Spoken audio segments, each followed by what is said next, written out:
जब आप बैलेंसिंग वाला पार्ट कंप्लीटली सीख लेते हो तो फिर इसके बाद नेक्स्ट और लास्ट चीज़ आती है इस चैप्टर में, वो है types of chemical reaction. Chemical reaction पहचानते हो क्या होती है केमिकल रिएक्शन? वो सारी प्रोसेसेस जिसमें केमिकल चेंजेस होते हैं वो क्या कहलाती हैं? Chemical reaction. अब केमिकल रिएक्शन की कैरेक्टरिस्टिक्स भी हमें पता है। कुछ रिएक्शन ऐसी होंगी जिनमें कलर चेंज होंगे, कुछ ऐसी होंगी जिसमें स्टेट चेंज होगी, कुछ ऐसी होंगी जिसमें हीट इवॉल्व होगी। तो ये सब कैरेक्टरिस्टिक्स हमें केमिकल रिएक्शंस के अंदर देखने को मिलती हैं। अब डिफरेंट कैरेक्टरिस्टिक के बेसिस पर रिएक्शंस के नाम भी रखे गए हैं। उनमें से सबसे पहली रिएक्शन आती है बच्चों कॉम्बिनेशन रिएक्शन। ठीक है, कॉम्बिनेशन रिएक्शन कौन सी रिएक्शन है?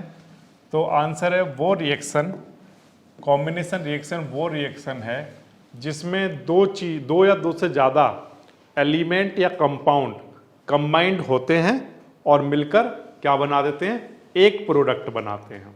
वो रिएक्शन क्या कहलाती हैं? Combination reaction.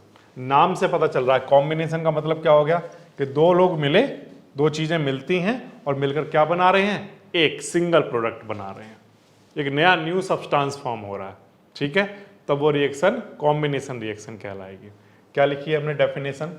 Those reaction in which two और मोर एलिमेंट या कंपाउंड कंबाइंड होते हैं और एक नया सिंगल कंपाउंड बनाकर तैयार कर देते हैं, सिंपली कॉम्बिनेशन रिएक्शन कहलाती है। ठीक है, अब जब कॉम्बिनेशन की बात आती है तो कॉम्बिनेशन भी बच्चों तीन तरह से हो सकता है। हो सकता है कि दो एलिमेंट आपस में कंबाइंड हो रहे हों, हो सकता है दो कंपाउंड आपस में कंबाइंड हो रहे हों, या हो सकता है कि एक एलिमेंट और एक कंपाउंड आपस में कंबाइंड हो रहे हों। तो कॉम्बिनेशन भी तीन तरह से हो सकता है। तो इनमें से देखो, सबसे पहले तो इसको देखो, हमने यहाँ पर क्या लिया है? ये दोनों क्या है? एलिमेंट। क्या है? कंपाउंड नहीं है, ये क्या है? एलिमेंट है। ये दोनों एलिमेंट आपस में कंबाइंड होते हैं और एक नया कंपाउंड बना के तैयार कर देते हैं। जब मैग्नीशियम एयर से रिएक्ट करता है तो मैग्नीशियम ऑक्साइड बना लेता है। ठीक है, मैग्नीशियम ऑक्साइड आपने देखा था, आपने रिबन वाला एक क्वेश्चन किया है जिसमें मैग्नीशियम की रिबन पर क्या हो जाता है? एक वाइट कलर की लेयर बन जाती है। वो वाइट कलर की लेयर कौन सी लेयर है? मैग्नीशियम ऑक्साइड की लेयर है। ठीक है, ये बात आ रही है समझ में? अच्छा, सिमिलरली यहाँ पर देखो, ये एक हमने एलिमेंट लिया, ये एक एलिमेंट लिया, ये दोनों एलिमेंट आपस में कंबाइंड होकर एक नया कंपाउंड बना रहे हैं। कार्बन और ऑक्सीजन जब आपस में रिएक्ट करते हैं तो क्या बनता है? Carbon dioxide. ओके, ये आप जो एग्जाम्पल देख रहे हो ये कंपाउंड वाला एग्जाम्पल है, जिसमें से ये जो NH3 यानी अमोनिया और HCl, क्या बोलते हैं इसको? Hydrochloric acid. अमोनिया और हाइड्रोक्लोरिक एसिड जब आपस में कंबाइन होते हैं, ये दोनों कंपाउंड हैं, तो मिलकर एक नया कंपाउंड बनाते हैं, अमोनियम क्लोराइड। ठीक है, तो यहाँ भी कॉम्बिनेशन हो रहा है। फिर से इस यहाँ पर देखो, यहाँ एक कंपाउंड और एक एलिमेंट आपस में कंबाइंड हो रहे हैं। कार्बन मोनोऑक्साइड को जब कंबसन किया जाता है उसका फर्दर, तो क्या बना देता है? वो कार्बन डाइऑक्साइड बना देता है। तो कॉम्बिनेशन भी तीन तरह से हो सकता है बेसिकली। तो अगर कोई सिंपल लैंग्वेज में अगर आपको समझना हो कॉम्बिनेशन रिएक्शन क्या होती हैं, जिसमें दो से ज़्यादा एलिमेंट या कंपाउंड क्या हो जाए? कंबाइन। क्या हो जाए? कंबाइन, और मिलकर क्या बना दें? एक सिंगल। ये शर्त है, इधर जो बनना चाहिए वो सिंगल, आगे प्लस में कुछ नहीं लिखा होना चाहिए, सिंगल प्रोडक्ट बन जाए तो वो कॉम्बिनेशन रिएक्शन कहलाएगी। ये बात आ रही है आपको समझ में? ठीक, मैं आपको एक इंपॉर्टेंट चीज़ और बताता हूँ, एक कॉम्बिनेशन रिएक्शन का एक एग्जाम्पल और देता हूँ, ध्यान दो बच्चों। और ये जो मैं अब आपको बोर्ड पर बता रहा हूँ ये आपके कई क्वेश्चंस का आंसर भी करता है, ध्यान से सुनना। जैसे बच्चों क्विक लाइम है, quick lime CaO, calcium oxide, क्या नाम है इसका? Quick lime. ठीक है, क्विक लाइम को जब रिएक्ट कराया जाता है किससे? वाटर से। ठीक है, तो ये क्या बनाता है? Slaked lime, calcium hydroxide. तो बताओ ये कौन सा एग्जाम्पल हुआ? कौन सी रिएक्शन हुई है? या इसको लाइम वाटर भी कहते हैं, सिलेक्ट लाइम कहो या लाइम वाटर कहो, दोनों एक ही बातें हैं। कॉम्बिनेशन रिएक्शन हुई, दो लोग मिलकर एक बना रहे हैं। अब ये जो रिएक्शन है ये एक्चुअल में आपकी डेली लाइफ में आपने देखी भी हुई है, ये है ना। इसमें क्या होता है कि जब अभी हमें अपने घर में वाइट वॉश करना होता है वॉल्स पर, तो ये हमने वाइट वॉश किया हुआ है। अब ये यहाँ पर कैसे काम किया होगा? पहले उन्होंने क्विक लाइम को किस में डाला होगा? वाटर में। ठीक है, जब क्विकलाइम को वो डालेंगे CaO को इस वाटर में डाला होगा तो यहाँ पर एक घोल बन के तैयार हो गया होगा, एक सॉल्यूशन बन के तैयार हुआ होगा। किसका बोलो? कैल्शियम हाइड्रोक्साइड का। किसका? यानी लाइम वाटर बन के तैयार होगा, क्योंकि लाइम को जब वाटर में मिला लेते हैं तो क्या बन के तैयार हो जाता है? Lime water. और ये एक एग्जाम्पल है किसका? यहाँ पर आपने एक पढ़ा था कि जब केमिकल रिएक्शन की एक कैरेक्टरिस्टिक ये है कि उसमें हीट हो जाती है, हीट डेवलप होती है, तो ये उसका एग्जाम्पल है ना। जब आप क्विकलाइम को वाटर में मिलाते हो तो यहाँ पर क्या डेवलप होती है? हीट। ये कंटेनर गर्म हो जाता है। एक तो ये एग्जाम्पल हो गया इस रिएक्शन में। अच्छा, दूसरी बात ये कि यहाँ पर जब ये क्विकलाइम बन के लाइम वाटर बन के जब तैयार हो जाता है, इस लाइम वाटर को हम वॉल्स पर लगाते हैं। किसको लगाते हैं? लाइम वाटर को वॉल्स पर लगाते हैं। तो हमने वॉल्स पर क्विकलाइम को लगाया है या लाइम वाटर को लगाया है? लाइम वाटर को। अब वो लाइम वाटर क्या करेगा? देखना ध्यान से। ये जो लाइम वाटर है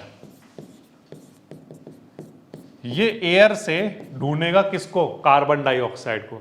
एयर में क्या है?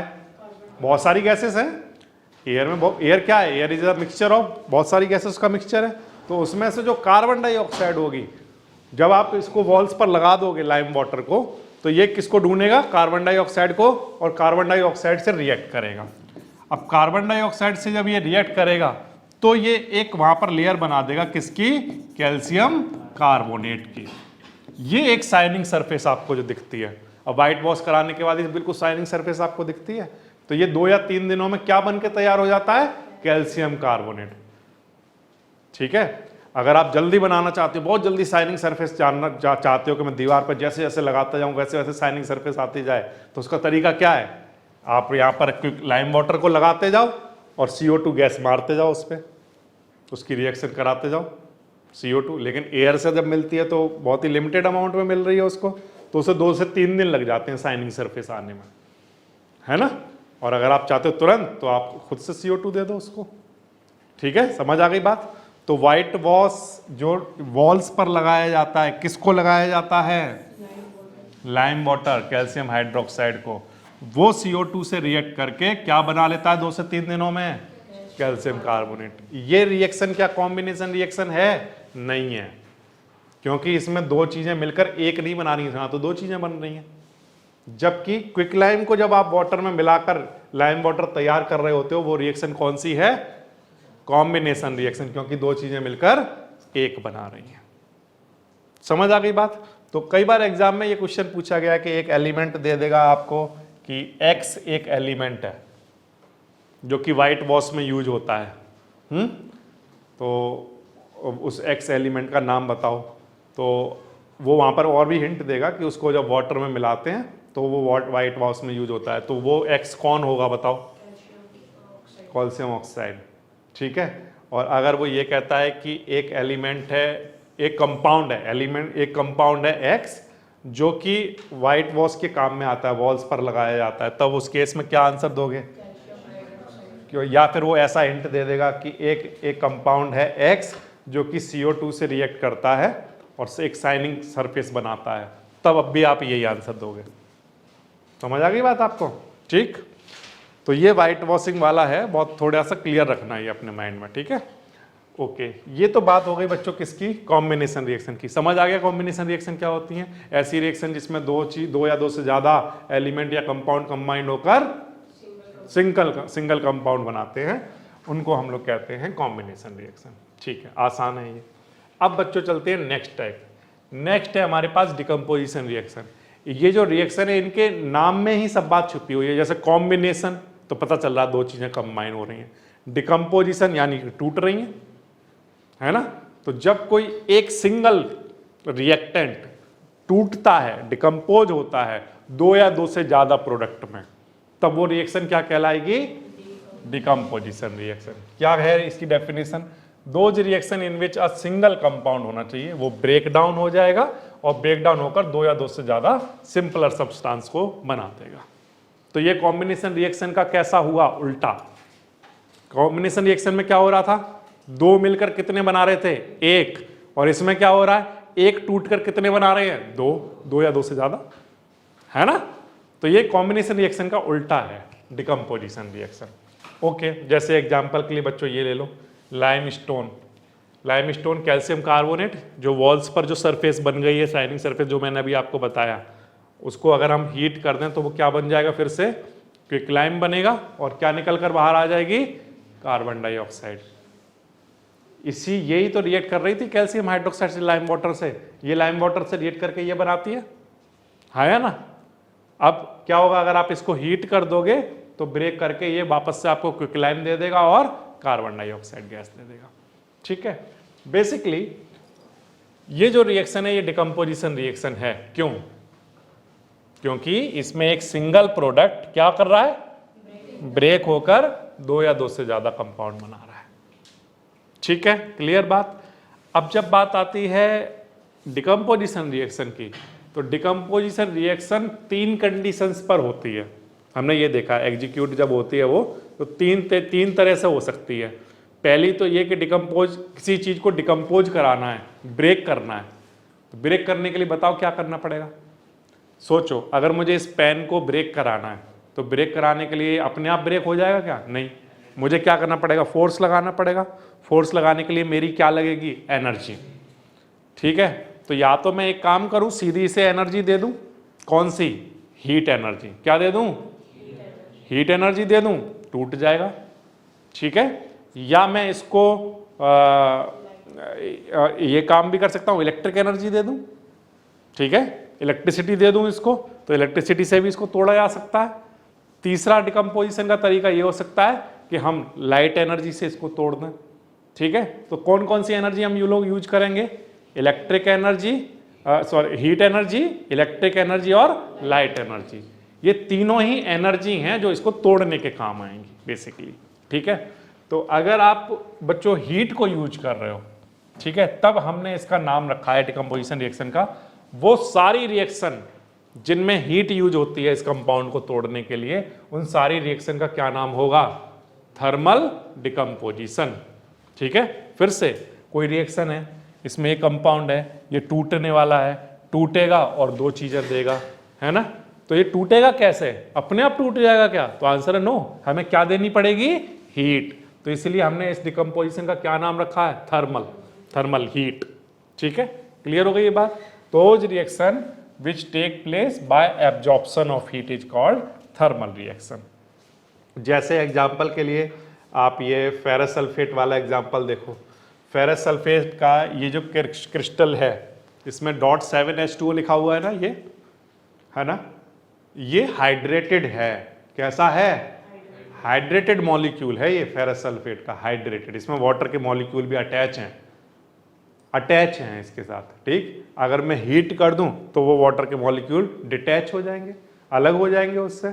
तो इसमें भी मुझे क्या देनी पड़ेगी, हीट देनी पड़ेगी। जब मैं इसको हीट दे दूंगा तो वाटर के मॉलिक्यूल अलग हो गए, तो अब मैं कहूंगा ये कैसा हो गया है, एनहाइड्रस। क्या बन गया है, हाइड्रस। हाइड्रेटेड और एनहाइड्रस, ये दोनों टर्म अपने आप ही बता रहे हैं कि ये क्या है।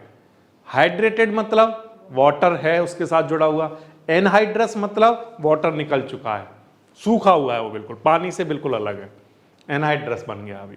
क्लियर है। लेकिन एनहाइड्रस बना कब, हीट करने पर। और एक टूट कर दो बने हैं तो कौन सी रिएक्शन हुई, डिकम्पोजिशन। और डिकम्पोजिशन में भी क्योंकि हीट देने पर हुआ है तो कौन सा डिकम्पोजिशन हुआ, थर्मल डिकम्पोजिशन। समझ आ गई बात आपको? ठीक है। इसी तरह से बच्चों, अगर आपने हीट को ना यूज करके आपने कहा हम तो इलेक्ट्रिसिटी को यूज करेंगे, ठीक है, तो अगर कोई भी डिकम्पोजिशन रिएक्शन ऐसी हो रही है जिसमें डिकम्पोजिशन तब हो रहा है जब आप इलेक्ट्रिक करंट पास करा रहे हो, ठीक है। इलेक्ट्रिक करंट पास कराने की शर्त ये है कि जो भी कंपाउंड से आप इलेक्ट्रिक करंट पास करा रहे हो वो कंपाउंड कैसी स्टेट में होना चाहिए, मोल्टन स्टेट में या अपनी सॉल्यूशन फॉर्म में होना चाहिए, ठीक है। मतलब ऐसा क्यों? तो आंसर है कि देखो, मैं इसको भी थोड़ा सा समझ लेता हूं। बच्चों, आप लोग जानते हो कि NaCl देखा है आपने? तो रोज देखते हैं सर, हम अपने घर में जो खाना बनता है उसमें डालते हैं ना सॉल्ट, ये वाइट सॉल्ट, वही उसी को हम लोग NaCl कहते हैं, टेबल सॉल्ट, NaCl। मैं आपसे एक चीज पूछता हूं, आप मुझे एक बात बताओ। मैं एक बकेट में ये मैंने यहाँ पर टेबल सॉल्ट भर लिया, पूरा फुल एकदम भर लिया है, ठीक है प्यारे बच्चों। अब मैं आपसे एक चीज़ पूछता हूँ, ध्यान दीजिए। यहाँ पर मैंने इलेक्ट्रिसिटी से इसको कनेक्ट कर दिया, ठीक है। किसको कनेक्ट कर दिया? इस टेबल सॉल्ट को। ये पॉजिटिव, ये नेगेटिव। बताइए यहाँ करंट पास करेगा क्या? फुल भरा हुआ है ये table salt, full table salt से भरा हुआ है ये ऐसा बॉक्स है मेरे पास, फुल टेबल सॉल्ट इसमें भरा हुआ है। बताओ क्या इसमें से करंट पास होगा? तो एक बार फिर से सुनो। कई बच्चों ने कहा यस और कई बच्चों ने को अभी थोड़ा सा कंफ्यूजन है। मैं ऐसा पूछ रहा हूँ आपसे, मैंने अपने हाथ पर ऐसा फुल ऐसा सॉल्ट भर लिया, ठीक है, और मैं वायर लेकर आया जिसमें करंट है, उसको उससे टच कराया, क्या मुझे करंट लगेगा? तो आंसर है नो, नहीं लगेगा सर, नहीं लगेगा। और अगर मैं इस बॉक्स में फुल सॉल्ट भरा हुआ है उसमें ऐसे वायर को अंदर डाल दूं तो क्या उसमें करंट आ गया होगा? आंसर नहीं आएगा। क्यों सर, क्यों नहीं आएगा? क्योंकि ये जो है, ये जो क्वांटिटी, हाँ शर्त एक है, उसको मॉइस्चर वाला मत दे देना, नहीं तो मुझे करंट लग जाएगा। अगर उसमें पानी हुआ, मॉइस्चर हुआ अगर सॉल्ट में, तो मुझे करंट लग जाएगा, ठीक है, ये बात ध्यान रखना। तो बात क्या है कि ये जो NaCl है ये उस केस में कैसा है? ड्राई, मॉइस्ट नहीं है, ड्राई NaCl है। सॉल्यूशन थोड़ी लिया है मैंने अपने हाथ में, मैंने क्या लिया है? ड्राई NaCl, ठीक है। अब मुझे ड्राई NaCl जब ये होगा तो सर उस केस में ये इलेक्ट्रिसिटी कंडक्ट क्यों नहीं कर रहा? आप तो कह रहे हो करंट पास नहीं कर रहा, क्यों नहीं कर रहा? तो आंसर है कि हम जानते हैं कि जो कंपाउंड होते हैं वो दो तरह के होते हैं प्यारे बच्चों। एक थोड़ी सी अलग बात बताऊंगा आपको, इस टॉपिक से थोड़ी सी हटके है, लेकिन वो हम लोग मेटल नॉन मेटल वाले चैप्टर में पढ़ने ही वाले हैं, लेकिन अभी जरूरत पड़ रही है तो अभी बता रहा हूँ बच्चों। कंपाउंड दो तरह के होते हैं, इधर बोर्ड पर ध्यान दो। कंपाउंड दो ही तरह के होते हैं, आपको पता है ना, हमने लास्ट क्लास में कहीं पर डिस्कस किया था कि सोडियम पॉजिटिव चार्ज बनाता है और क्लोरीन, ये डिस्कस किया था हमने। इसी तरह से प्यारे बच्चों वाटर है, वाटर भी दो तरह के चार्ज रखता है, पॉजिटिव और नेगेटिव, ठीक है। ये जो पॉजिटिव और नेगेटिव जो आया था ये कैसे आया था? याद है आपको, मैंने एक प्रोसेस बताया था आपको कि सोडियम अपना एक इलेक्ट्रॉन क्या करता है? डोनेट करता है। डोनेट करने पर इसके ऊपर पॉजिटिव चार्ज आ गया है, तो बेसिकली ये जो बन गया है ये क्या बन गया है? एक आयन, ठीक है। क्लोरीन ने एक इलेक्ट्रॉन क्या कर लिया था? एक्सेप्ट कर लिया था, तो ये भी किस में कन्वर्ट हो गया है? आयन में, ओके। लेकिन ये जो हाइड्रोजन, और जैसे मैं एक एग्जांपल और देता हूं, जैसे HCl का एग्जांपल लो। HCl में बच्चों H पॉजिटिव होता है और Cl नेगेटिव होता है। क्या ये जो पॉजिटिव और ये जो नेगेटिव है, क्या ये आयन है? आंसर इज नो, ये आयन नहीं है। क्यों नहीं है आयन? तो आंसर है कि यहां पर ये जो सोडियम है इसने एक इलेक्ट्रॉन डोनेट किया था, तभी तो ये पॉजिटिव बना था। जब HCl में ये जो पॉजिटिव बनता है, क्या इसने डोनेट किया था हाइड्रोजन ने अपना इलेक्ट्रॉन? तो नहीं, इसने तो डोनेट नहीं किया। तो यानी कि ये जो, लेकिन पॉजिटिव तो बन जाता है ये, तो ये पॉजिटिव कैसे बन गया? और अगर ये पॉजिटिव बन गया तो क्या ये भी, इसको भी हम आयन कहेंगे? तो आंसर है नो, हम इसको आयन नहीं कहेंगे। अब इसके पीछे की थोड़ी सी कहानी समझ लो, आप ध्यान से सुनो। ये वाली कहानी मैं आपको सुना चुका हूं, सोडियम कैसे बनता है ये मैं आपको सुना चुका हूं, ये वाली कहानी कि ये एक इलेक्ट्रॉन क्या करेगा? डोनेट करेगा। डोनेट करने पर ये अपना ऊपर कैसा चार्ज बना लेगा? ये एक इलेक्ट्रॉन एक्सेप्ट करेगा और ये अपने ऊपर कैसा चार्ज बना लेगा? नेगेटिव। यहां तक की कहानी मैं आपको पिछली क्लास में बता चुका हूं। अब एक नई कहानी आज सुनो आप बच्चों। जितने भी एलिमेंट आप देखते हो वो सारे एलिमेंट जो हैं वो इक्वल ताकतवर नहीं होते हैं। जैसे हम लोग में सब इक्वल ताकतवर हैं क्या? नहीं, ऐसे एलिमेंट भी इक्वल ताकतवर नहीं होते हैं। कुछ इलेक्ट्रॉनों को जो खींचने की कैपेबिलिटी होती है कुछ एलिमेंट्स में ज्यादा होती है और कुछ एलिमेंट में कम होती है, ठीक है, समझ में आ रही है बात? जैसे क्लोरीन जो है वो क्या करना चाहता है? इलेक्ट्रॉन को एक्सेप्ट करना चाहता है, अपनी तरफ खींचता होगा, यानी कि ये तो खींचने की पावर क्लोरीन में भी होगी ऑक्सीजन में भी होगी, ऑक्सीजन भी तो खींचना चाहता है, नाइट्रोजन भी क्या करना चाहता है, खींचना चाहता है, हाँ या ना। ये सारे के सारे क्या करना चाहते हैं, इलेक्ट्रॉन को अपनी तरफ खींचना चाहते हैं। क्यों खींचना चाहते हैं याद है, जैसे ऑक्सीजन का एटॉमिक नंबर कितना होता है बोलो, 8 इलेक्ट्रॉनिक कॉन्फ़िगरेशन, तो इसके पास कितने इलेक्ट्रॉन की कमी है, 2 की कमी है, तो ये इलेक्ट्रॉनों को अपनी तरफ बुलाता होगा, आ जाओ मेरे पास। ये क्लोरीन, क्लोरीन का एटॉमिक नंबर कितना होता है, 17, इलेक्ट्रॉनिक कॉन्फ़िगरेशन कितना होता है, कितनी इलेक्ट्रॉन की कमी है, तो ये भी क्या करता होगा, तुम एक इलेक्ट्रॉन को अपनी तरफ खींचता होगा, बुलाता होगा उसे अपने पास। नाइट्रोजन का एटॉमिक नंबर कितना है, इलेक्ट्रॉनिक कॉन्फ़िगरेशन क्या होगा, कितने इलेक्ट्रॉन की कमी है, 3, ये भी 3 इलेक्ट्रॉन को खींचना चाहता होगा। तो बेसिकली ये जो एलिमेंट्स यहाँ पर लिखे हुए हैं, ये सारे के सारे इलेक्ट्रॉन को अपनी तरफ खींचने की टेंडेंसी रखते होंगे। लेकिन मैं ये कह रहा हूं, क्या ये जो टेंडेंसी है इलेक्ट्रॉनों को खींचने की, अगर ऑक्सीजन, क्लोरीन, नाइट्रोजन, इन सबको एक लाइन में खड़ा कर दिया जाए और सामने एक इलेक्ट्रॉन खड़ा कर दिया जाए, तो इनमें से कौन खींच लेगा उसको? तो आंसर है जिसके पास ज्यादा ताकत होगी वो खींच लेगा। इस लड़ाई को कौन जीतेगा, जिसके पास ज्यादा ताकत होगी। अब जिसके पास ज्यादा ताकत है वो किसके पास ज्यादा ताकत होगी, इस टर्म का हमने नाम रखा है, किसके पास कितनी ताकत है, इस टर्म का नाम हमने रखा है इलेक्ट्रोनेगेटिविटी। क्या नाम रखा है, याद कर लो, इलेक्ट्रोनेगेटिविटी। ठीक, क्या नाम रखा है, इलेक्ट्रोनेगेटिविटी। ध्यान रखना, इस दुनिया में सबसे ज्यादा इलेक्ट्रोनेगेटिविटी किसके पास होती है, कोई अगर पूछ ले तो कहना फ्लोरीन के पास। किसके पास? जब मैं कहता हूं इलेक्ट्रोनेगेटिविटी फ्लोरीन के पास सबसे ज्यादा होती है, तो आपको क्या बात समझ आती है? तो आपको यह बात समझ में आती है, अच्छा फ्लोरीन ऐसा एलिमेंट है कि फ्लोरीन खड़ा कर दिया जाए और बाकी सब खड़ी कर दिए जाए लाइन से, और एक इलेक्ट्रॉन सामने से आ रहा हो, तो कौन उसको खींच लेगा? फ्लोरीन। यानी कि इलेक्ट्रॉन को अपनी तरफ अट्रैक्ट करने की कैपेबिलिटी सबसे ज्यादा किसके पास है? फ्लोरीन के पास। ठीक है, अब यहीं से कहानी स्टार्ट होती है HCl वाली। ध्यान दो, हाइड्रोजन और क्लोरीन, ये जो HCl कंपाउंड है, इधर ध्यान दो, HCl ये जो कंपाउंड है ये कैसे बना होगा? तो आंसर सर इनके बीच में क्या रहा होगा? एक बॉन्ड। ये जो लाइन खींची है ना, मैं इसको क्या कहते हैं बच्चों? बॉन्ड कहते हैं। ठीक है, आगे जाके हम लोग क्लास 10th में ही पढ़ेंगे, इसको बॉन्ड कहते हैं। अब ये जो बॉन्ड है ना, इसमें एक इलेक्ट्रॉन किसका होगा? हाइड्रोजन का, और एक इलेक्ट्रॉन किसका होगा? क्लोरीन का। और ये दोनों अपने अपने इलेक्ट्रॉन को ऐसे सामने रखते हैं और एक बॉन्ड बना लेते हैं।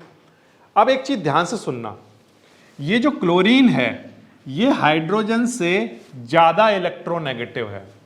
फिर से सुनो, ये जो क्लोरीन है ये इस हाइड्रोजन से ज्यादा इलेक्ट्रोनेगेटिव है। इस बात का क्या मीनिंग है? इस बात का मीनिंग ये हो गया कि क्लोरीन के पास इलेक्ट्रॉन को खींचने की कैपेबिलिटी ज्यादा है। ठीक, तो ये क्लोरीन क्या करता है प्यारे बच्चों, ये जो हाइड्रोजन वाला इलेक्ट्रॉन है इसको थोड़ा सा अपनी तरफ खींच के रखता है।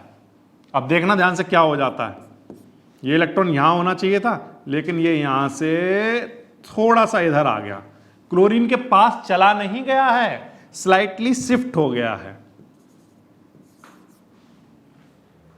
क्या हुआ? क्लोरीन के पास चला नहीं गया है, क्लोरीन ने थोड़ा सा उसे अपनी तरफ खींच लिया है अभी भी हाइड्रोजन के पास, लेकिन क्या कर लिया है, क्योंकि क्लोरीन के पास ताकत ज्यादा थी और वो उसकी टेंडेंसी क्या है, इलेक्ट्रॉन को खींचने की, गेन करने की, है ना। तो उसने हाइड्रोजन के इलेक्ट्रॉन को थोड़ा सा अपनी तरफ खींच के रखा है।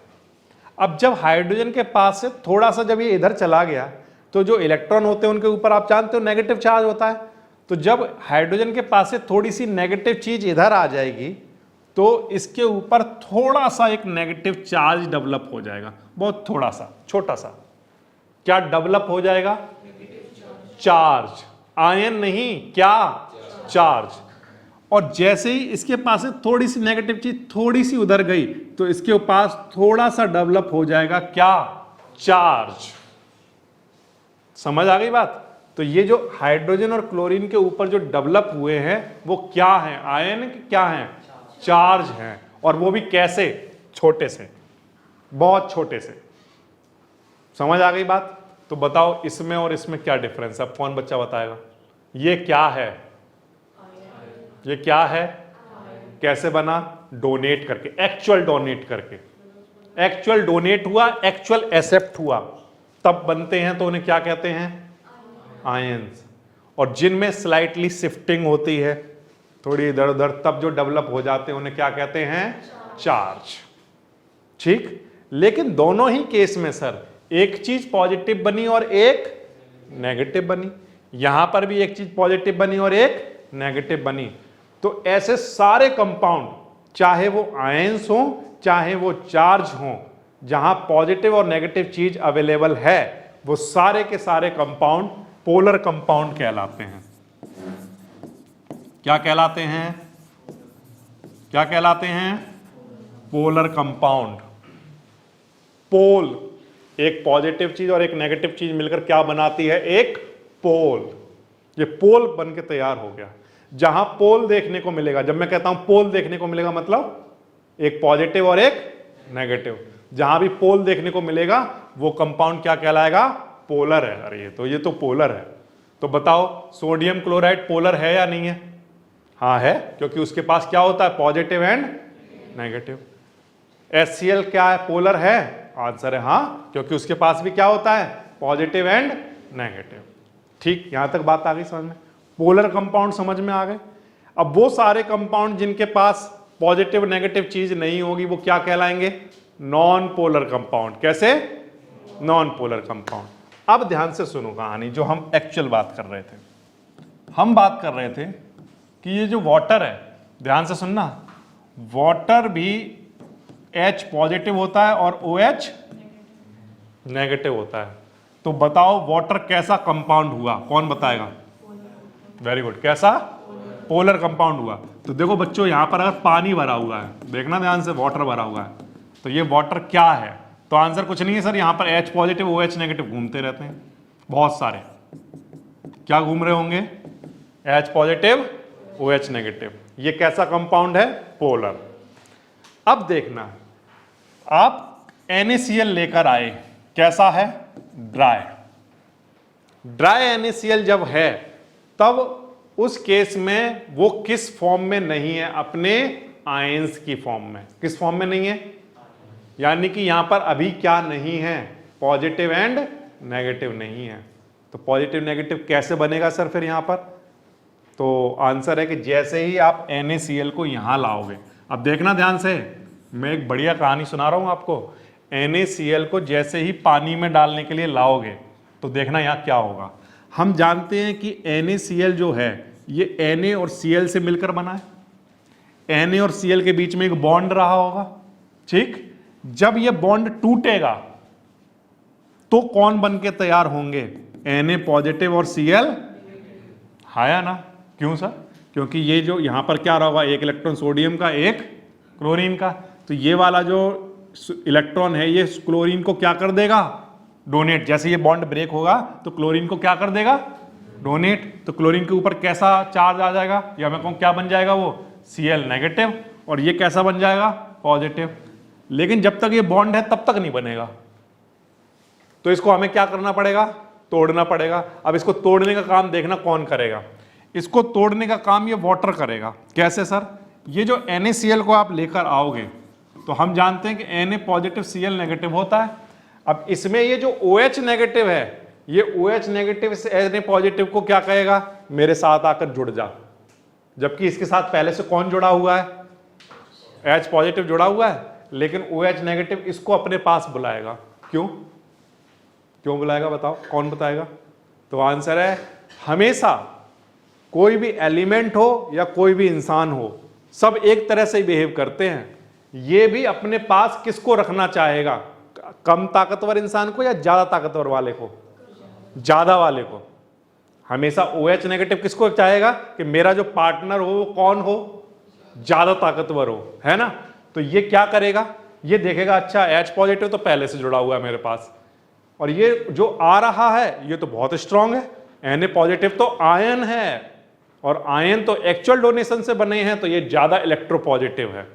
ज्यादा क्या है? ये कम इलेक्ट्रोपॉजिटिव है, ये ज्यादा इलेक्ट्रोपॉजिटिव है। तो OH नेगेटिव क्या चाहेगा? कि इसको हटाऊं और इसको लगाऊं। समझ आ रही है बात आपको? तो ये क्या करेगा?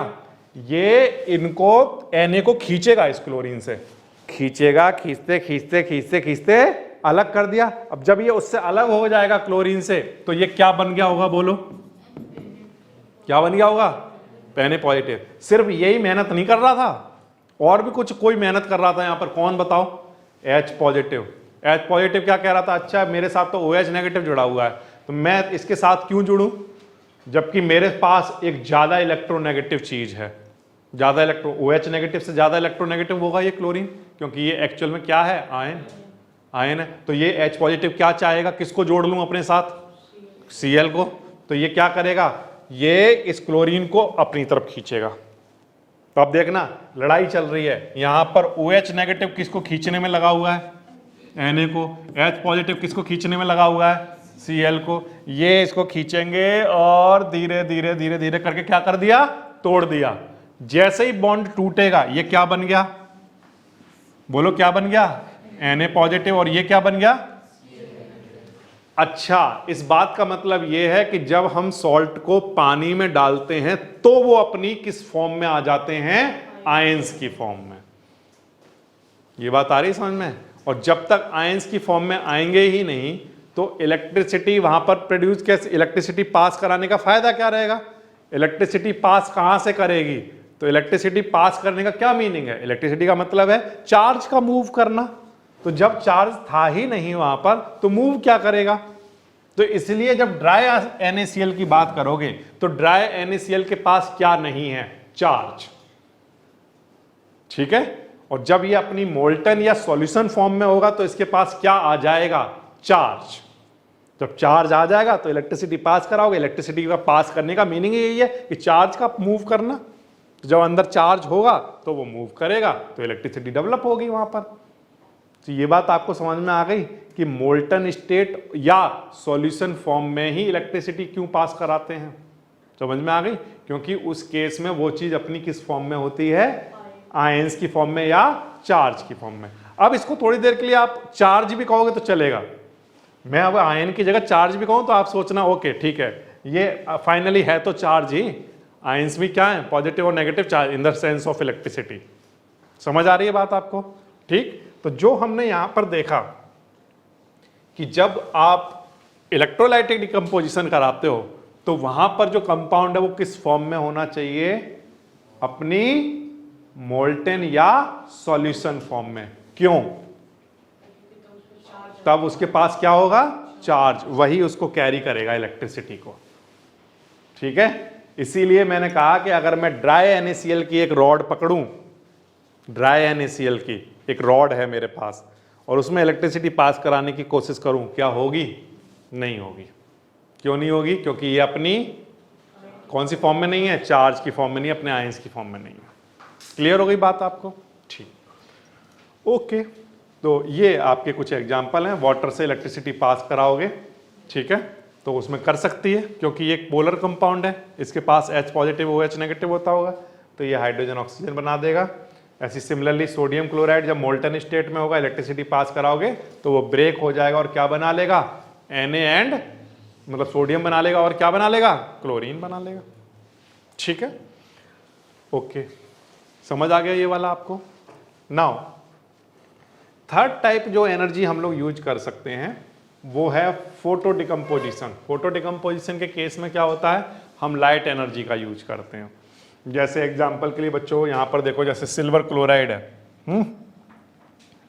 ये एक बर्तन में हमने सिल्वर क्लोराइड रखा है, ठीक है, ये सनलाइट की प्रेजेंस में रखा हुआ है, यहां से सनलाइट आ रही है और जब ये सनलाइट की प्रेजेंस में रखा जाएगा, सिल्वर क्लोराइड ये वाइट कलर का होता है, सिल्वर क्लोराइड जब वाइट कलर का ये सिल्वर क्लोराइड है, जब सनलाइट की प्रेजेंस में रखा जाएगा तो आप देखोगे कि वो ब्रेक हो जाएगा, किसमें, सिल्वर में और क्लोरीन में। तो वहाँ पर सिल्वर बन के तैयार हो जाएगा, यानी वो ग्रे कलर का हो जाएगा। वहाँ पर क्या बन के तैयार हो जाएगी, सिल्वर बन के तैयार हो जाएगी, ठीक है। क्लोरीन वहाँ से अलग हो जाएगी in the form of gas और वहाँ पर क्या बचेगा, सिल्वर। तो यहाँ पर भी अगर आप देखो तो यहाँ पर एक कंपाउंड ब्रेक हो रहा है, दो कंपाउंड बन रहे हैं, तो ये रिएक्शन कौन सी रिएक्शन हुई, डिकम्पोजिशन।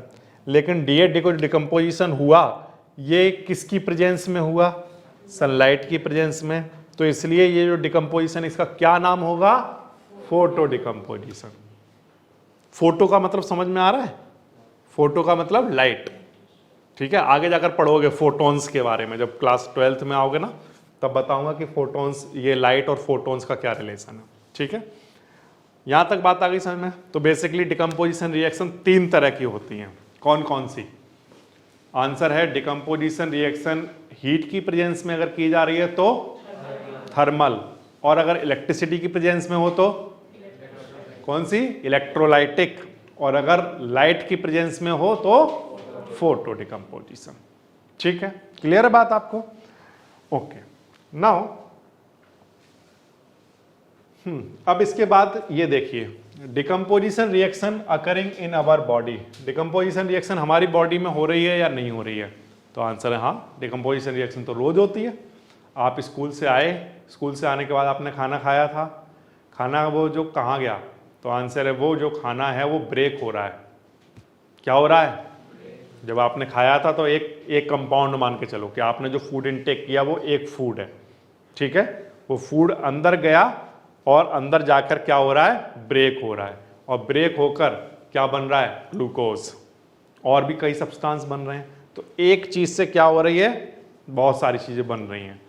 आप जब फूड इनटेक करते हो तो उस फूड को इनटेक करने के बाद उसको ब्रेक कौन कराता है?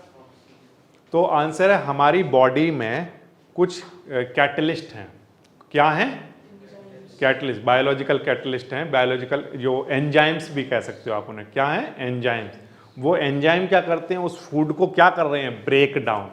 तो जो ब्रेक डाउन, एक चीज को अगर ब्रेक डाउन करके 2 या 2 से ज्यादा चीजें बन रही हैं तो हम क्या कहेंगे? वो कौन सी रिएक्शन हुई? डिकम्पोजिशन रिएक्शन है। वो तो हमारी बॉडी में हर समय हो रही है। हमारे फूड को ब्रेक हो रहा है, प्रोटीन मिल रहा है, कार्बोहाइड्रेट मिल रहे हैं, ग्लूकोज बन रहा है ना, एनर्जी मिल रही है, तो वहां पर क्या हो रहा है? डिकम्पोजिशन। तो ये हमारी बॉडी में हर वक्त चलता रहता है। दूसरी बात, decomposition reaction are endothermic reaction. Endothermic reaction कौन सी होती हैं? जो हीट को क्या करती हैं? एब्जॉर्ब करती हैं। तो हमने बेसिकली अगर हम देखें तो ध्यान से देखना, यहां पर कोई भी रिएक्शन लिखी हो डिकम्पोजिशन की, वो हर केस में, चाहे कोई भी केस हो, वहां पर एनर्जी को वो क्या कर रही हैं? एब्जॉर्ब। देखो, ये भी एनर्जी को क्या कर रही है? एब्जॉर्ब। यानी कि ये रिएक्शन बिना एनर्जी के हो ही नहीं रही हैं। आया ना? एंडोथर्मिक रिएक्शन वो रिएक्शन होती हैं जिनमें 2 रिएक्टेंट अपने आप से रिएक्ट ही नहीं कर रहे हैं। उनको क्या देनी पड़ती है? एनर्जी। वो एनर्जी की फॉर्म डिफरेंट डिफरेंट हो सकती हैं, ठीक है। इनको क्या देनी पड़ेगी? एनर्जी, अदरवाइज रिएक्ट ही नहीं करेंगे। मैं आपसे ये कह रहा हूं, रिएक्ट नहीं करेंगे का मतलब ये हो गया कि जैसे जिंक कार्बोनेट है ना, ये रखा हुआ है, अपने आप से ब्रेक नहीं होगा इसमें, तो इसका मतलब हमें क्या देनी पड़ेगी? एनर्जी। अब एनर्जी को ये क्या करेगा? एब्जॉर्ब, और फिर इनको अपने आप को ब्रेक कराएगा। तो यहां पर सिंगल कंपाउंड जितने भी लिखे हुए हैं उनको किसी ना किसी फॉर्म में हमें एनर्जी देनी पड़ रही है, और इसीलिए हमें ये समझ में आ गया है कि ये एनर्जी एब्जॉर्ब करके ही होती हैं जितने डिकम्पोजिशन होते हैं। इसीलिए हमने कहा कि डिकम्पोजिशन रिएक्शन जनरली कैसी होती हैं, या मैं कहूँ और सारी की सारी डिकम्पोजिशन रिएक्शन कैसी हैं? एंडोथर्मिक, क्योंकि वो एनर्जी को एब्जॉर्ब करके होती हैं। दूसरी रिएक्शन एक्जोथर्मिक होती हैं। ये तो है एंडोथर्मिक, दूसरी कौन सी होती हैं? एक्जोथर्मिक में हीट हमें मिलती है, एनर्जी हमें मिलती है, जबकि इनमें एनर्जी हमें देनी पड़ती है। ये एब्जॉर्ब करती हैं, वो इवॉल्व करती हैं। एक्जोथर्मिक में इवॉल्व होती है, हीट हमें मिलती है, ठीक है। तो इसलिए हमने इनको एंडोथर्मिक रिएक्शन कहा है, ठीक है। बात आ गई आपको समझ में? ओके, तो ये बच्चों हमारा हो गया सेकंड टाइप। अब इसके बाद आगे बढ़ते हैं, और नेक्स्ट जो चीज है वो है हमें पढ़नी है डिस्प्लेसमेंट रिएक्शन, ठीक है। डिस्प्लेसमेंट वर्ड ही बताता है कि ये रिएक्शन कौन सी रिएक्शन होती होंगी जिसमें कोई एक सब्सटेंस किसी दूसरे सब्सटेंस को क्या कर रहा है? डिस्प्लेस। जिसमें एक ज्यादा ताकतवर एलिमेंट कम ताकतवर एलिमेंट को क्या कर रहा है? डिस्प्लेस कर रहा है। अब हमें कैसे पता चलेगा कि अगर 2 एलिमेंट सामने रखे हों तो तो हमें कैसे पता चलेगा कौन किससे डिस्प्लेस कर देगा? तो आंसर है हमें रिएक्टिविटी सीरीज की हेल्प लेनी पड़ेगी। मतलब ये कि यहां पर ये जो रिएक्टिविटी सीरीज दी हुई है इसमें ऊपर से नीचे की तरफ अगर आप चलोगे तो जो ताकत है वो कम होती जा रही है, यानी कि जो रिएक्टिविटी की जो कैपेबिलिटी है वो क्या होती जाएंगी? कम होती जाएंगी। डिस्प्लेस करने की कैपेबिलिटी कम होती जाएंगी। इस बात का मतलब ये है कि जैसे मान लो एग्जाम्पल के लिए मान लो हमारे पास एक कंपाउंड है, जैसे मान लो मैंने यहाँ पर लिखा MgSO4, मैंने सिर्फ एग्जाम्पल के लिए कंपाउंड लिखकर दिखा रहा हूँ आपको। अब यहाँ पर दो एलिमेंट खड़े हुए हैं, एक है सोडियम और एक है जिंक। ध्यान दीजिए, एक है सोडियम और एक है जिंक। अब मैं आपसे कहता हूं कि अगर इस कंपाउंड के सामने कभी ये दोनों आ गए तो इन दोनों में से एक आदमी ऐसा है, एक एलिमेंट ऐसा है जिसके पास इतनी ताकत है कि वो इस Mg को यहां से निकाल के बाहर फेंक सकता है। वो कौन सा है? तो आंसर है मैग्नीशियम से ऊपर जितने भी लोग हैं वो सब के सब मैग्नीशियम को निकाल कर बाहर फेंक सकते हैं इस कंपाउंड से, और मैग्नीशियम के नीचे जितने भी लोग हैं उनमें से कोई भी किसी के पास इतनी ताकत नहीं है कि वो इस मैग्नीशियम को बाहर कर दे। ठीक, तो क्या होगा? तो आंसर है अगर हम सोडियम की रिएक्शन करवाएंगे मैग्नीशियम से, मैग्नीशियम सल्फेट से, है ना, तो ये सोडियम इस मैग्नीशियम को क्या कर देगा? बाहर कर देगा। तो ये खुद बना लेगा इसके साथ कंपाउंड। ठीक है बच्चों, और क्या बाहर कर देगा?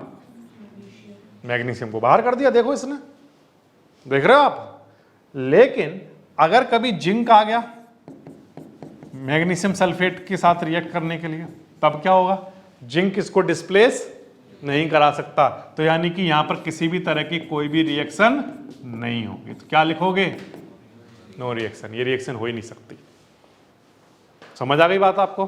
तो जिस कंपाउंड की बात हो रही है उस कंपाउंड में जो भी मेटल वहां पर लिखा हुआ है, ठीक है, उस मेटल से ऊपर रिएक्टिविटी सीरीज में कोई भी एलिमेंट अगर यहां आएगा तो वो उसे डिस्प्लेस कर देगा, और उससे नीचे अगर कोई लिखा हुआ है रिएक्टिविटी सीरीज में तो वो उसे डिस्प्लेस नहीं कर पाएगा।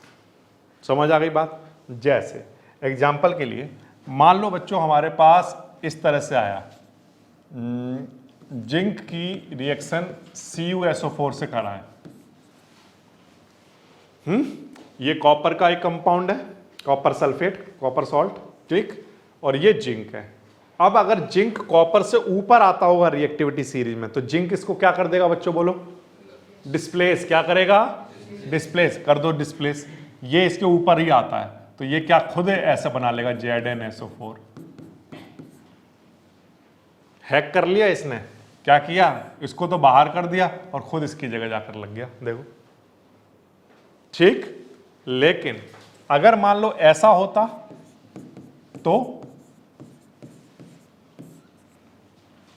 तो आंसर है कि copper is less reactive than zinc.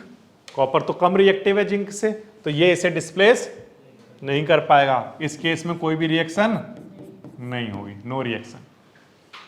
ठीक, लेकिन अगर मान लो कॉपर को सिल्वर नाइट्रेट के सॉल्यूशन से रिएक्ट करना पड़ा, कहीं पर मान लो कराया गया, तो ये क्या करेगा?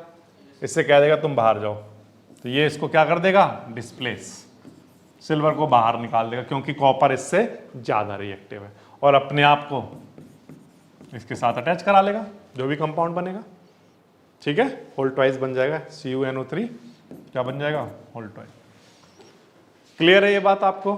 ठीक, तो यहां पर क्या चल रही है? एक रेस चल रही है, कौन किससे ज्यादा रिएक्टिव है वो उसको डिस्प्लेस करा पाएगा। उसके लिए आपको ये रिएक्टिविटी सीरीज तैयार करनी होगी। ठीक है, ओके, फिर से देखते हैं आपको कितनी बात समझ में आई है। ध्यान दो, एक क्वेश्चन पूछ रहा हूं, इसको पहचानते हो?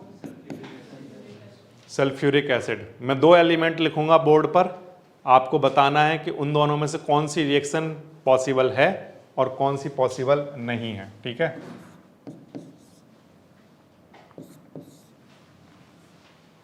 किसके साथ रिएक्शन पॉसिबल है, किसके साथ नहीं है? आयरन के साथ पॉसिबल है। क्यों? क्योंकि हाइड्रोजन से ऊपर आता है आयरन रिएक्टिविटी सीरीज में, और कॉपर हाइड्रोजन से नीचे आता है, तो कॉपर इसको डिस्प्लेस नहीं कर सकता, जबकि आयरन डिस्प्लेस कर सकता है। तो Fe जब इससे रिएक्ट करेगा क्या बना लेगा, और क्या बन जाएगा, ठीक, कॉपर इससे रिएक्ट नहीं करेगा। तो अब एक बात ध्यान रखो कि हाइड्रोजन से नीचे यहां पर जितने भी एलिमेंट हैं वो सब किससे रिएक्ट नहीं करते होंगे, किससे रिएक्ट नहीं करते होंगे, सल्फ्यूरिक एसिड से। किससे? अगर कोई आपसे पूछे कि बताओ मरकरी की रिएक्शन सल्फ्यूरिक एसिड से कराएंगे तो बताओ क्या बनेगा, तो सोचने मत लग जाना, कहेगा होगी नहीं रिएक्शन। क्यों नहीं होगी? तो आप कहना कि मरकरी जो है वो लेस रिएक्टिव है, किससे, हाइड्रोजन से, इसलिए रिएक्शन हो ही नहीं सकती। समझ आ गई बात आपको? ठीक। तो इसी के बेसिस पर बच्चों हमारे पास एक रिएक्शन है जिसका नाम है displacement reaction.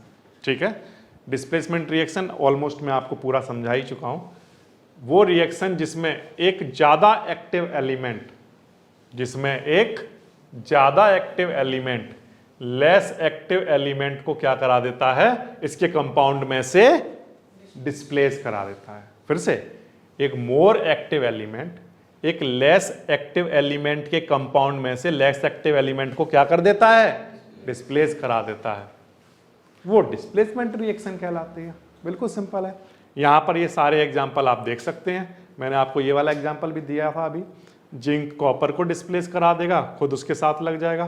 Copper silver nitrates में इससे रिएक्ट करेगा, क्या करेगा, सिल्वर को डिस्प्लेस करा देगा, खुद नाइट्रेट बना लेगा, तो उसके पार्टनर के साथ जाकर खुद लग जाएगा, क्योंकि वो ज्यादा ताकतवर है तो डिस्प्लेस करा सकता है। समझ आ रही है बात आपको? दिस इज बच्चों डिस्प्लेसमेंट रिएक्शन। ओके, अब कई बार ऐसा भी होता है कि यहां पर ये भी कंपाउंड की फॉर्म में हो और ये भी कंपाउंड की फॉर्म में हो, तब ये दोनों अपने पार्टनर आयंस को एक्सचेंज कर लेते हैं। ठीक है, उस केस में जो रिएक्शन होती है उसको हम लोग डबल डिस्प्लेसमेंट रिएक्शन कहते हैं। क्या कहते हैं? Double displacement. मतलब ये कि यहां पर सिर्फ एक ही एलिमेंट ऐसा था जो इसको डिस्प्लेस करा रहा था, एक ही डिस्प्लेसमेंट हो रहा था, एक ही जगह तो हो रहा है, लेकिन यहां पर क्या होगा, दो जगह पर डिस्प्लेसमेंट होगा। इस बात का मतलब ये है कि अगर आप ध्यान से देखो तो ये बेरियम और ये जो सोडियम, अब इसमें ताकत की बातें नहीं हो रही हैं, इसमें रिएक्टिविटी सीरीज की बातें नहीं हो रही हैं। ठीक है, यहां पर केवल ये बात हो रही है कि ये जो है सोडियम, ये बेसिकली कैसा होता होगा, पॉजिटिव आयन, और सल्फेट कैसा होता होगा, नेगेटिव। इसी तरह से यहां पर अगर आप देखोगे तो बेरियम कैसा होता होगा, पॉजिटिव, और क्लोरीन कैसा होता होगा, नेगेटिव आयन। तो बेसिकली ये आयंस की फॉर्म में है, जब अपनी सॉल्यूशन की फॉर्म में है, तो यहां पर क्या होता होगा, ये अपने पार्टनर आयन को एक्सचेंज कर लेते हैं। पार्टनर आयन को एक्सचेंज कर रहे हैं। ये कह रहा है कि तुम, बेरियम क्या कह रहा है कि मेरा पार्टनर तुम ले जाओ और अपना पार्टनर मुझे दे दो, ये कह रहा है ये। तो देखो क्या बनेगा, BaSO4 और NaCl। सिंपल है। तो इसमें, इस रिएक्शन में बेसिकली क्या हो रहा है, कुछ नहीं हो रहा। यहां पर दोनों कंपाउंड जो कि आयोनिक कंपाउंड हैं वो बस अपने पार्टनर आयन का एक्सचेंज कर रहे हैं, और यहां पर डिस्प्लेसमेंट दो जगह पर हो रहा है, एक तो इसका इसके पास और इसका इसके पास हो रहा है। तो इसलिए डिस्प्लेसमेंट क्योंकि दो जगह हो रहा है, इसलिए इस रिएक्शन का क्या नाम है, डबल डिस्प्लेसमेंट रिएक्शन। समझ आ रही है बात आपको? समझ आ रहा है? क्लियर है सबको? ठीक है बच्चों, देखो इसमें, देखो ध्यान दो, बिल्कुल भी इसमें कोई टेंशन नहीं, बिल्कुल आसान है ये। देखो Na कैसा होता होगा सर, OH कैसा होता होगा, H कैसा होता होगा, Cl कैसा होता होगा। सिंपल है। अब क्या करना है, डबल डिस्प्लेसमेंट होगा, अपने पार्टनर आयन को एक्सचेंज करना है। सोडियम कह रहा है हाइड्रोजन से, भाई इसको तुम रखो और इसको मुझे दो। ऐसा उसके पास है कैपेबिलिटी, क्योंकि वो इससे ज्यादा रिएक्टिव है। सोडियम जो है वो हाइड्रोजन से ज्यादा रिएक्टिव है, तो वो इसको यहां से क्या कर देगा, डिस्प्लेस, इसको अपने साथ लगा लेगा। अब ये बेचारा अकेला घूम रहा होगा, है ना, और इसने इसको बाहर निकाल दिया होगा, तो ये मिलेंगे रास्ते में। समझ रहे हो? ये H पॉजिटिव अकेला कैसे रह गया, सोडियम ने क्या किया होगा, इसको किक किया होगा यहां से, चलो यहां से, तो अब ये इसने खुद को अपने Cl के साथ जोड़कर क्या बना लिया होगा, NaCl। अब ये अकेला हो गया, और जब इसने इसके साथ जुड़ा होगा तो इसने इसको भी तो किक कर दिया होगा, तो ये दोनों अब अकेले रह गए, ये आपस में कंपाउंड बना लेंगे, क्या बन जाएगा, वाटर। तो इस तरह से दो जगह डिस्प्लेसमेंट हो जाएगा, ये इसके पास चला जाएगा और ये इसके पास चला जाएगा, डबल डिस्प्लेसमेंट। तो बेसिकली आयंस का एक्सचेंज हो रहा है, डबल डिस्प्लेसमेंट रिएक्शन। समझ आ गई बात आपको। इसके बाद बच्चों हमारे पास नेक्स्ट एक रिएक्शन और है, जो हम हालांकि पहले भी डिस्कस कर चुके हैं, कि कुछ रिएक्शंस ऐसी होती हैं जिनमें कोई एक अनसॉल्युबल सॉलिड कंपाउंड बन जाता है। अनसॉल्युबल, इनसॉल्युबल कहना चाहिए मुझे, कैसा, इनसॉल्युबल, जो कि सॉल्युबल नहीं है। ऐसा प्रोडक्ट बनकर तैयार हो जाता है कई बार जो कि सॉल्युबल नहीं है, बिल्कुल अलग दिख रहा है, सॉलिड बिल्कुल अलग दिख रहा है, कि उसको सेपरेट आउट भी कर सकते हो। उसको हम लोग क्या कहते हैं कि ये क्या बन के तैयार हो गया है, प्रेसिपिटेट। ठीक है, और ऐसी सारी रिएक्शन जिसमें प्रेसिपिटेट बनते हैं वो क्या कहलाती हैं, प्रेसिपिटेशन रिएक्शन। एग्जाम्पल के लिए इसको आप ध्यान से आप देखो, ये रिएक्शन आज हमने डिस्कस भी की थी। ये क्या है, लाइम वाटर, जिसको हम कहाँ लगाते हैं, वॉल्स पर लगाते हैं। फिर ये वॉल्स पर जब लगा देते हैं तो ये एयर से क्या लेता है और क्या बना लेता है, 2 से 3 दिनों में कैल्शियम कार्बोनेट बन के तैयार हो जाता है, एक शाइनिंग सरफेस बन के तैयार हो जाती है। ठीक है, ये जब आप देखोगे, ध्यान से देखना कि जब आप लाइम वाटर से अगर CO2 पास कराते हो, ठीक है, तो वहाँ पर जो कैल्शियम कार्बोनेट बनता है वो एक सॉलिड सब्सटेंस बनता है। कैसा सब्सटेंस बनेगा, सॉलिड, जो कि कैसा होगा, इनसॉल्युबल। सॉल्युबल नहीं होगा वाटर में, उससे ऊपर आ जाएगा। मैं इसका एग्जांपल आपको दिखाता हूँ। मेरे घर पे ये पेंट करा रखा है मैंने। इस पेंट को अगर मैं निकाल दूँ थोड़ा सा और एक बकेट पानी भर लूँ, उसको ऊपर डाल दूँ, उसमें डाल दूँ इसको निकाल के, क्या लगता है अंदर चला जाएगा ये, नहीं। और मैं कह रहा हूँ चलो फिर मैंने ऐसे घोल भी दिया, ऐसे हाथ से चला भी दिया, क्या लगता है सॉल्युबल हो जाएगा, नहीं होगा। यानी कि ये कैसा कंपाउंड है, इनसॉल्युबल कंपाउंड है। सॉलिड है, इनसॉल्युबल कंपाउंड है, यानी कि ये क्या है, प्रेसिपिटेट। इसीलिए इस रिएक्शन का नाम प्रेसिपिटेशन रिएक्शन है। समझ आ गई बात, ठीक है। इसको हम लोग शॉर्ट में PPT भी बोलते हैं। ओके, इसके बाद आ जाइए नेक्स्ट। जब भी कोई एक एसिड एक बेस से रिएक्ट करता है तो वो आपस में एक दूसरे को न्यूट्रल कर देते हैं, एक दूसरे के इफेक्ट को। मतलब एसिड का अपना एक इफेक्ट होता है, बेस का अपना एक इफेक्ट होता है। जब ये आपस में कंबाइन होते हैं तो ये सॉल्ट बना देते हैं और वाटर बना देते हैं। और जो सॉल्ट बनता है वो न्यूट्रल है, ना वो एसिडिक नेचर का है और ना बेसिक नेचर का है। वो कैसा है, न्यूट्रल। इसीलिए इस रिएक्शन का नाम क्या होता है, न्यूट्रलाइजेशन रिएक्शन।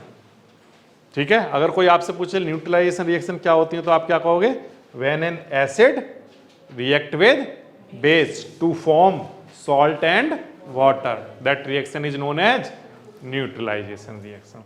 देखो मैंने यहां पर एक एसिड लिया है HCl, इसकी रिएक्शन किससे करा रहा हूं, बेस से। ये बेस है NaOH, ये आपस में रिएक्ट किए तो ये क्या बन गया है, देखो सॉल्ट। सॉल्ट बना, ये न्यूट्रल है, और ये साथ में वाटर बन रहा है। ऐसे यहां पर मान लो एग्जाम्पल के लिए, मान लो हमने लिया HCl और एक बेस ले लिया, मान लो पोटेशियम हाइड्रोक्साइड। ये क्या है, एक बेस, ये क्या है, एक एसिड। ये आपस में रिएक्ट कर रहे हैं। अब जब ये रिएक्ट करेंगे तो यहाँ पर क्या होगा, तो आंसर है बिल्कुल सिंपल है आंसर, कि यहाँ पर ये H पॉजिटिव रहा होगा और Cl नेगेटिव, यहाँ पर ये K पॉजिटिव रहा होगा और OH।